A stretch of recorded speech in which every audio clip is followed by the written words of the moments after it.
अस्सलाम वालेकुम दोस्तों। पाकिस्तान की तारीख में बेशुमार ऐसे हीरोज़ गुजरे हैं जिन्होंने मुल्क के दिफा के लिए ऐसी मिसालें कायम की जिन्हें पाकिस्तान की तारीख में हमेशा याद रखा जाएगा।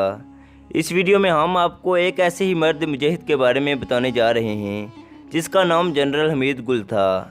दोस्तों, जनरल हमीद गुल ने 1936 को सरगोदा में आँख खोली। इन्होंने तालीम की इब्तिदा लाहौर से की। 1956 में पाकिस्तान आर्मी में कमीशन हासिल किया। इनकी ज़िंदगी बतौर सिपाही बेशुमार कारनामों से भरी हुई है। भारत के खिलाफ 1965 की जंग में चमिंदा सेक्टर में इन्होंने टैंक रेजिमेंट की तारीखी कमान संभाली, जो कि जंगी तारीख में टैंकों की सबसे खौफनाक जंगों में से एक थी। 1978 में जनरल हमीद गुल को अपनी बेहतरीन कारकर्दगी की बदौलत ब्रिगेडियर के ओहदे पर तरक्की दी गई।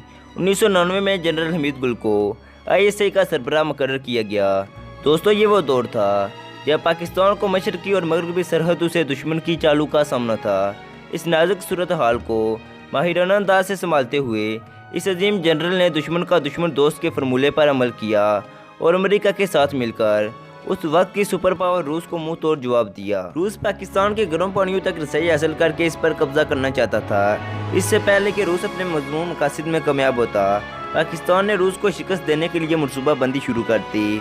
जनरल हमीद गुल ने रूस के टुकड़े करने का प्लान बनाया।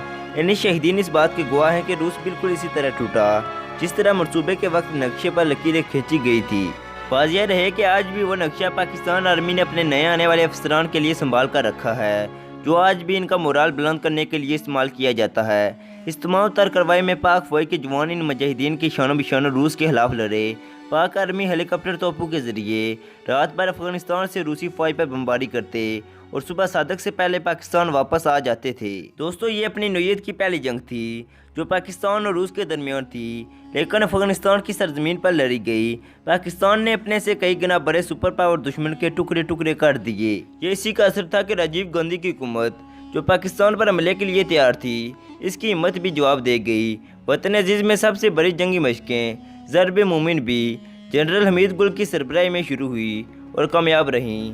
गर्ज ये कि इनकी ज़िंदगी और कामयाबियों और वतन अजीज़ के लिए कुर्बानियों का चंद अल्फाज, चंद मज़ामीन या चंद किताबों में अहाता नहीं किया जा सकता, क्योंकि जनरल हमीद गुल की कुर्बानियाँ वतन अजीज़ के लिए बहुत ज़्यादा हैं। जनरल हमीद गुल ने 1991 में फ़ौज से रिटायरमेंट ले ली और जनरल हमीद गुल 2015 में इस दुनिया फ़ानी से कूच कर गए। अल्लाह ताला से दुआ है कि अल्लाह ताला जनरल हमीद गुल के दर्जात बुलंद फरमाए।